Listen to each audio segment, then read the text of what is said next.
नमस्कार दोस्तों, स्वागत है आपका हमारे यूट्यूब चैनल पहाड़ी जी की वॉइस में। दोस्तों, आज हम शुरू करने जा रहे हैं यूनिट 5 साइबर सुरक्षा, साइबर सिक्योरिटी का जो ये अगर आप UK triple S C UK PSC की तैयारी कर रहे हैं तो आज ये आपका जो सिलेबस है कंप्यूटर का वो पूरा होने जा रहा है।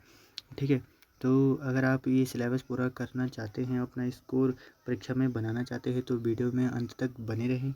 और कि ये तो जो मैंने पीडीएफ बनाई हुई है ये सभी एग्ज़ाम के लिए बहुत ही कारगर सिद्ध हुई है और हो भी रही है। तो आप अगर अपने एग्ज़ाम में अच्छा स्कोर करना चाहते हैं तो वीडियो में अंत तक बने रहें। तो शुरू करते हैं साइबर सिक्योरिटी, साइबर सुरक्षा एवं मेलवेयर का परिचय। सबसे पहले साइबर सुरक्षा क्या है? साइबर सिक्योरिटी इंटरनेट से जुड़े सिस्टम जैसे कि हार्डवेयर, सॉफ्टवेयर और डेटा को साइबर हमलों से सुरक्षित रखने की प्रक्रिया को साइबर सुरक्षा कहते हैं। साइबर सुरक्षा जो होता है आपका, जैसे हार्डवेयर और सॉफ्टवेयर होता है, तो किसी कारणों से जो हैकर्स होते हैं वो क्या कर देते हैं कि सॉफ्टवेयर के डाटा को हैक कर देते हैं। हैक करने से ये डाटा चोरी हो जाता है। तो उससे सुरक्षित रखने के लिए जो साइबर अटैक्स जो होता है उससे सुरक्षित रखने के लिए साइबर सिक्योरिटी जो सिस्टम अपनाया जाता है। ठीक है, मेलवेयर क्या होता है? मलिक्यूस सॉफ्टवेयर होता है। यह एक ऐसा दुर्भावनापूर्ण सॉफ्टवेयर होता है जिससे किसी कंप्यूटर सर्वर या नेटवर्क को नुकसान पहुंचाने, डेटा चोरी करने या अनाधिकृत पहुंच प्राप्त करने के लिए डिज़ाइन किया जाता है। किसके लिए किया जाता है इसको? किसी भी डेटा को चोरी करने या अनाधिकृत पहुंच प्राप्त करने के लिए इसका प्रयोग किया जाता है। इसे क्या कहा जाता है? मेलवेयर कहा जाता है। परिभाषा तो पूछी नहीं जाती है, लेकिन साइबर सिक्योरिटी का संबंध किससे है? तो साइबर क्राइम से या साइबर अटैक से एक प्रश्न बन सकता है बस, और नहीं बनेगा यहाँ से। ठीक है, और यहाँ से बनेगा मेलवेयर किसी एक प्रोग्राम का नाम नहीं है, बल्कि यह वायरस, वर्म्स, ट्रोजन आदि का सामूहिक समूह, ठीक है, अम्ब्रेला टर्म्स है। ठीक है, कुल मिला के बात यह है कि जो मेलवेयर है वो है क्या? वो एक प्रोग्राम नहीं है, वो एक वायरस है, एक सामूहिक वायरस है। ठीक है, वायरसों का समूह माना जा सकता है इसको। तो okay? फिर वायरस क्या होता है? वायरस का फुल फॉर्म होता है vital information resource under seize. यह एक हानिकारक कंप्यूटर प्रोग्राम है जो खुद को किसी वैध फाइल या प्रोग्राम के साथ जोड़ लेता है। ठीक है, वायरस होता है। मुख्य विशेषता, वायरस को फैलाने के लिए मानवीय हस्तक्षेप, ह्यूमन एक्शन की आवश्यकता होती है। ठीक है, ये जो वायरस फैलता नहीं, खुद नहीं फैल सकता है। ठीक है, इसे ह्यूमन एक्शन की आवश्यकता होती है। ठीक है, जैसे किसी भी संक्रमित फाइल को खोलना। ठीक है, यह कंप्यूटर की गति धीमी कर देता है और फाइलों को नष्ट कर देता है। ये क्या होता है? वायरस होता है। तो वायरस जो होता है, जो कंप्यूटर के सॉफ्टवेयर को ना ये खुद ही हैक नहीं कर सकता है। इसके लिए किसकी आवश्यकता होती है? ह्यूमन पावर या ह्यूमन एक्शन की। तो आपने देखा होगा कि जो अगर कभी किसी के अकाउंट से पैसे कटते हैं तो पैसे कोई ऐसा ऐसा सॉफ्टवेयर थोड़ी है कि ऑटोमेटिकली पैसे कट जाएं।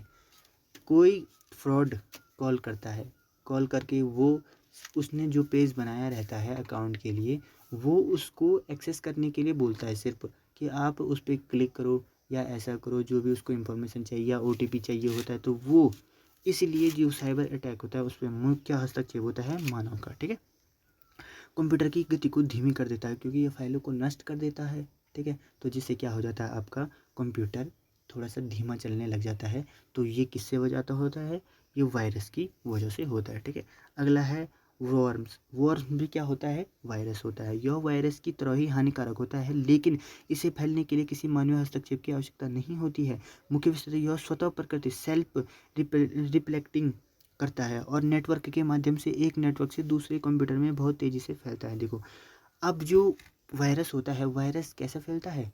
इसमें वायरस को फैलाने में मानवीय हस्तक्षेप की आवश्यकता होती है, लेकिन जो वर्म्स फैलता है वो स्वतः प्रतिकृत होता है। ठीक है, प्रतिकृत होता है। ठीक है, यह सिस्टम के मेमोरी और नेटवर्क बैंडविड्थ को पूरी तरह से क्या कर देता है? जाम कर देता है।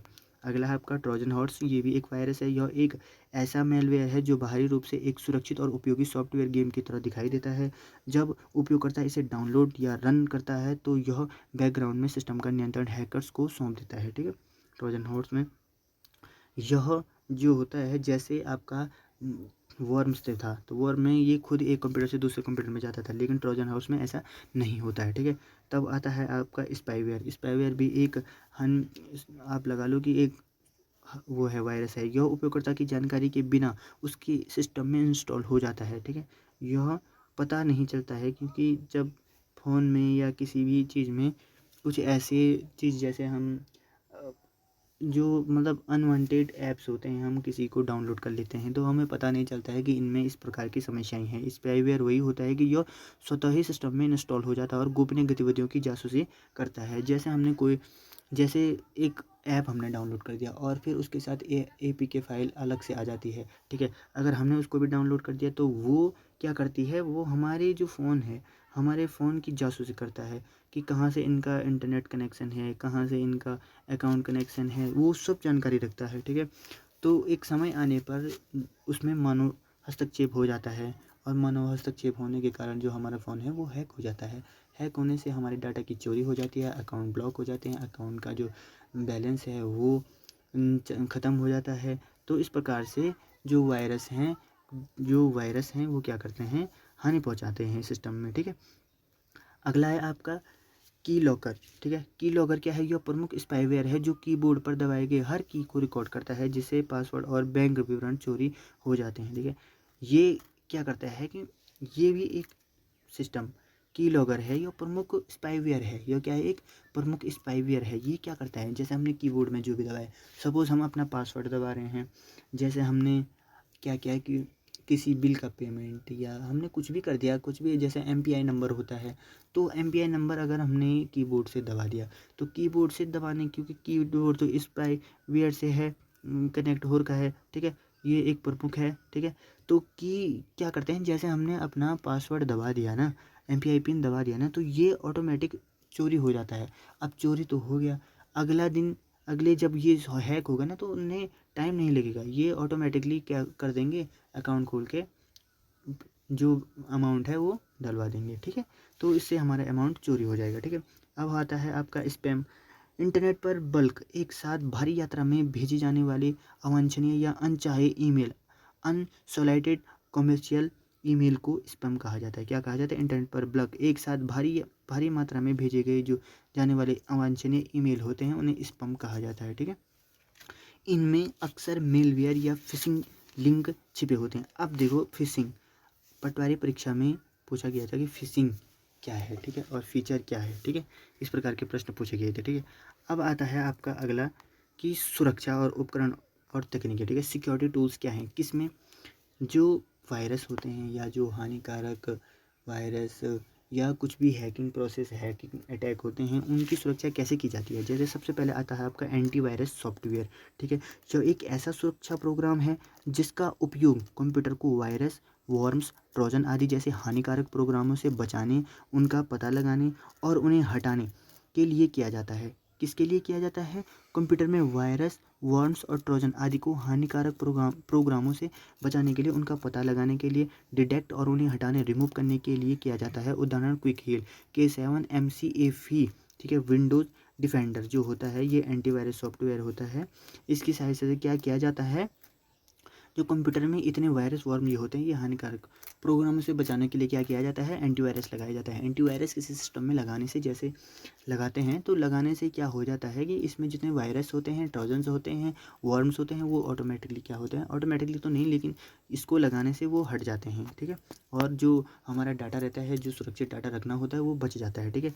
एक होता है फायरवॉल। फायरवॉल क्या होता है, यह एक नेटवर्क सुरक्षा प्रणाली है जो आने वाले इनबाउंडेड और जाने वाले आउटबाउंडेड नेटवर्क ट्रैफिक की निगरानी और नियंत्रण करती है, ठीक है। यह सॉफ्टवेयर और हार्डवेयर दोनों में हो सकती है। किस में हो सकती है, सॉफ्टवेयर और हार्डवेयर दोनों में हो सकती है। यह सुरक्षित और असुरक्षित नेटवर्क और इंटरनेट के बीच एक सुरक्षा दीवार का क्या करता है, कार्य करता है। क्या करता है ये फायरवॉल। फायरवॉल क्या होता है, सॉफ्टवेयर और हार्डवेयर दोनों के रूपों में हो सकती है, ठीक है। और सुरक्षित असुरक्षित नेटवर्क के बीच में सुरक्षा की दीवार के रूप में क्या करता है, कार्य करता है। अगला आपका डेटा बैकअप और रिकवरी टूल्स। क्या होता है, डेटा बैकअप और रिकवरी टूल्स जो होता है, डेटा बैकअप किसी भी आकस्मिक डेटा हानि, वायरस हमले या सिस्टम क्रैश से बचने के लिए मूल डेटा की एक अतिरिक्त प्रति कॉपी बनाकर सुरक्षित रखना डेटा बैकअप कहलाता है। या मतलब कुल मान के ये चलो आप कि हमारे पास एक डेटा है, हमारे पास एक फ़ाइल है, ठीक है, बहुत इंपॉर्टेंट फ़ाइल है, उसमें हमारा बहुत ज़्यादा इंपॉर्टेंट डाटा है। अब डाटा है तो हमने उसको अपने फ़ोन में रखा हुआ है, कभी बाई चांस क्या हो जाता है कि हैक हो गया, तो हैक हो गया तो डाटा सब डिलीट हो जाएगा, ठीक है, या डिलीट ना भी हो तो हमें डिलीट करना पड़ेगा क्योंकि वो सब हैकर्स ने कैप कर लिया है, ठीक है। तो इसलिए हमें एक बैकअप रखने के लिए, जैसे हमने उसकी कॉपी किसी दूसरे डिवाइस में डाल दी या पेन ड्राइव की सहायता से कहीं सुरक्षित रख दी, तो इसे कहा जाता है डेटा बैकअप, कॉपी करके अतिरिक्त प्रति बनाना, ठीक है। और रिकवरी टूल्स योर सॉफ्टवेयर जिसकी मदद से खोई हुई, डिलीट, दूषित, ठीक है, करप्ट डेटा को पुनः प्राप्त किया जाता है, उसे रिकवरी टूल्स कहा जाता है, ठीक है। अब आता है आपका कुकीज़।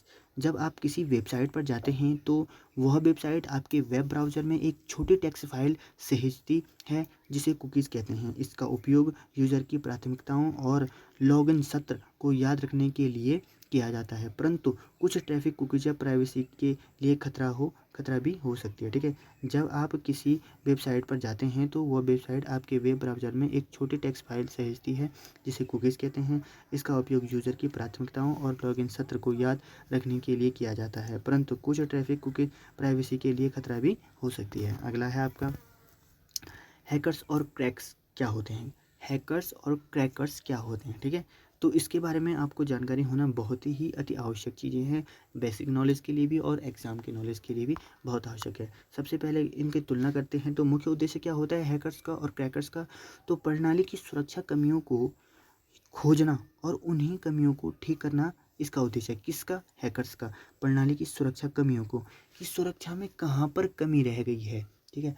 जैसे किसी भी फाइल में लगा लो या किसी भी अकाउंट्स में लगा लो, क्या जहाँ पर जो कमी रहती है ना, इसको ढूंढने का काम क्या होता है, हैकर्स का होता है। तो वो उस चीज़ को पता कर लेता है और पता करने के बाद क्या, सब डाटा को चुरा लेता है। वैसा ही क्रैकर्स का काम सिस्टम को नुकसान पहुंचाना, डेटा चुराना या वित्तीय लाभ कमाना क्या होता है, ये होता है, ठीक है। तो सिस्टम को नुकसान क्या पता है, सब डाटा को करप्ट कर देगा, डेटा चुरा लेगा, ठीक है, जितना भी अकाउंट होगा खाली कर देगा। तो ये क्रैकर्स का काम होता है जिसे ब्लैक हैट कहा जाता है, ठीक है। वैधता क्या होती है, यह कानूनी और नैतिक होता है, ठीक है। जो हैकर्स होता है यह कानूनी और नैतिक, एथिकल होता है, यह पूरी तरह से अवैध और गैर कानूनी होता है, ठीक है। अब आता है अन्य नाम क्या होते हैं, एथिकल हैकर, जो हैकर्स के अन्य नाम होते हैं, और ब्लैक हैट हैकर जो होते हैं वो क्या होते हैं, क्रैकर्स के नाम होते हैं। तो आप अच्छी तरह से हैकर्स और क्रैकर्स को ढंग से समझ गए होंगे। अगला है आपका उन्नत साइबर सुरक्षा तकनीकी, एडवांस्ड टेक्निक्स क्या हैं, किसकी, साइबर सिक्योरिटी की एडवांस तकनीकी क्या है, तो मैं आपको बता रहा हूँ, ठीक है। सबसे पहले होता है ऑथेंटिकेशन, ठीक है, प्रमाणीकरण होता है। यह सुनिश्चित करने की प्रक्रिया है कि जो उपयोगकर्ता सिस्टम तक पहुँचने का प्रयास कर रहा है वह वही है जो वह होने का दावा करता है। उदाहरण, user name, password, OTP, biometric, fingerprints, face ID और मल्टीफैक्टर ऑथराइजेशन, MFA, ठीक है। कुल मिला के बात यह है कि ऑथेंटिकेशन में क्या होता है कि कोई पूछता है कि भाई मैं, ये अकाउंट मेरा है, ठीक है, और मुझे OTP चाहिए, ठीक है। तो इसलिए ऑथेंटिकेशन मांगता है। जैसे हम क्या करते हैं कि किसी दूसरे अकाउंट में ईमेल खोलते हैं, तो ईमेल खोलने से हमें पहले क्या होता है कि जैसे उस पर 2F लगा होता है, 2 वेरिफिकेशन लगा होता है उसमें। तो जो वेरिफिकेशन लगा होता है वो क्या करता है, उसका मुख्य उद्देश्य क्या होता है, उसका मुख्य उद्देश्य यह होता है कि जैसे हम किसी के ईमेल ID से किसी डाटा को चुरा रहे हैं, ठीक है। तो सबसे पहले उसकी ईमेल तो हमको पता हो गई। अब हम क्या करते हैं, यहाँ से पासवर्ड को क्या करते हैं, फॉरगेट कर देते हैं। अब फॉरगेट करने से क्या होता है कि जिसका फ़ोन होगा, जो असली में उसका मालिक होगा, उसके पास OTP चला जाता है, ठीक है। OTP चला गया, चलो बाय चांस मालिक ने दे दिया, गलती से मालिक ने OTP दे दिया, चलो दे दिया, तो देने से क्या होगा कि मालिक ने दे दिया, लेकिन अब उसमें 2 वेरिफिकेशन होता है, तो एक तो चला गया, लेकिन दूसरे में क्या होता है कि एक डिजिट अंक होता है, ठीक है, 2 डिजिट अंक होता है। जैसे यहाँ लिख दिया 92, वहाँ फिर वो 92 आएगा, ठीक है। और उसमें 3 ऑप्शन आएंगे, तो यहाँ अगर 92 है, ठीक है, वहाँ भी वो भेज देगा 92। तो जो अगर असली होगा, जी ये वाला असली, तो वो कहेगा कि भाई 92 वो कर दो आप, या ये 92 दबा देगा, तो असली जो होगा। इसलिए ऑथेंटिकेशन बहुत ही ज़रूरी है कि उसको दोनों डाटा पूरे रूप से पता होंगे, ठीक है। अगला है आपका एन्क्रिप्शन और डिस्क्रिप्शन, ठीक है। तो एन्क्रिप्शन का सामान्य समझने योग्य डाटा, प्लेन टेक्स्ट को एक गुप्त कोड, ठीक है, चैप्टर टेक्स्ट में बदलने की प्रक्रिया ताकि अनागरिक व्यक्ति इसे पढ़ ना सके, इन्हें एन्क्रिप्शन कहा जाता है। ठीक है, कुल मिला के बात है कि समझने योग्य डेटा को एक गुप्त कोड में बदलने की प्रक्रिया ताकि अनागरिक व्यक्ति इसे न पढ़ सके, तो उसे क्या कहा जाता है, एन्क्रिप्शन। और डिस्क्रिप्शन, साइफर टेक्स्ट को पुनः सामान्य टेक्स्ट में बदलने की प्रक्रिया क्या कहलाती है, डिस्क्रिप्शन कहलाती है। ठीक है, अब आता है डिजिटल सिग्नेचर, ये बहुत ही इंपॉर्टेंट है। ठीक है, यह एक गणितीय तकनीकी है जो किसी डिजिटल दस्तावेज या संदेश की प्रामाणिकता, ठीक है, ऑथेंटिसिटी और अखंडता, इंटीग्रिटी को प्रमाणित करती है। यह सुनिश्चित करता है कि दस्तावेज के साथ रास्ते में कोई छेड़छाड़ नहीं की गई है। ठीक है, इसलिए डिजिटल सिग्नेचर किया जाता है। ठीक है, अगला है स्टेनोग्राफी। ठीक है, यह किसी गुप्त संदेश, फाइल या इमेज को किसी अन्य सामान्य फाइल या इमेज के अंदर छिपाने की कला और विज्ञान है। इनक्रिप्शन डेटा को अपठनीय बनाता है, जबकि स्टेनोग्राफी डेटा के होने के अस्तित्व को ही छिपा देता है, इसे स्टेनोग्राफी कहा जाता है। ठीक है, ये आप समझ गए, गुप्त संदेश, फाइल या इमेज को किसी अन्य सामान्य फाइल या इमेज के अंदर छिपाने को कला क्या क्या कहता है, स्टेनोग्राफी कहलाती है। अब साइबर क्राइम के प्रकार एवं भारतीय आईटी एक्ट क्या है, तो आईटी एक्ट क्या होता है, आईटी का मतलब क्या होता है, इंफॉर्मेशन टेक्नोलॉजी। ठीक है, अब आता है सबसे पहले फिशिंग। साइबर क्राइम के प्रमुख जो प्रकार हैं वो हैं, सबसे पहले फिशिंग, नकली वेबसाइट या ईमेल के जरिए उपयोगकर्ताओं को धोखा देकर उनके क्रेडिट कार्ड, बैंक विवरण या पासवर्ड चुराना क्या कहलाता है, आपका फिशिंग। नकली वेबसाइट या ईमेल के जरिए उपयोगकर्ताओं को धोखा देकर, क्या कह रहा है, नकली वेबसाइट से या ईमेल के जरिए उपयोगकर्ताओं को धोखा देकर उन्हें क्रेडिट कार्ड और बैंक विवरण का पासवर्ड चुराना फिशिंग कहलाता है। जैसे किसी ने दूसरे आदमी को आपका मतलब ईमेल भेज दिया, ठीक है, और ईमेल में उसने पूछा कि हमें वेरीफाई करने के लिए आपका सीवीवी नंबर चाहिए, तो इन्होंने क्या कर दिया कि सीवीवी नंबर भेज दिया। तो इन्होंने भेज दिया कि इस वजह से क्या होगा कि सीवीवी नंबर जाएगा और अकाउंट से सीधे आपके क्या हो जाएगा, बैलेंस कट जाएगा। तो ये प्रक्रिया जो होती है वो फिशिंग कहलाती है। ठीक है, अगला होता है रैंसमवेयर।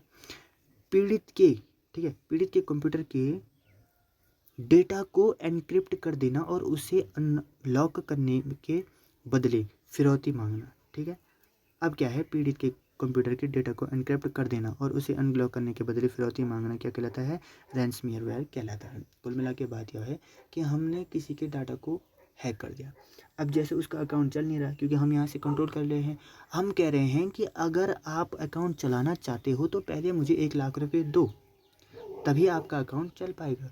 तो ये जो प्रक्रिया होती है ये क्या कहलाती है, आपका रैंसमवेयर कहलाती है, रैंसमवेयर कहलाती है। अब आता है साइबर स्टॉकिंग। ठीक है, इंटरनेट या सोशल मीडिया के माध्यम से किसी व्यक्ति या पीछा करना या उसे परेशान करना क्या कहलाता है, साइबर स्टॉकिंग कहलाता है। इंटरनेट सोशल मीडिया के माध्यम से किसी भी व्यक्ति का पीछा करना, ठीक है, ये क्या कहलाता है, उसका साइबर स्टॉकिंग कहलाता है। डॉस हमला होता है, ठीक है, डेनियल ऑफ सर्विस है। ठीक है, किसी वेबसाइट या सर्वर पर फर्जी ट्रैफिक की बाढ़ लगाकर, ठीक है, फर्जी ट्रैफिक की बाढ़ लगाकर उसे क्रैश कर देना ताकि वैध यूजर उसका उपयोग न कर सके, उसे क्या कहते हैं, डॉस हमला। ठीक है, डॉस हमला कहते हैं, जिसे डेनियल ऑफ सर्विस कहा जाता है। ठीक है, तो आप टाइप ऑफ साइबर अटैक्स समझ चुके होंगे। ठीक है, इसमें मेन इंपॉर्टेंट है आपका रैंसमवेयर।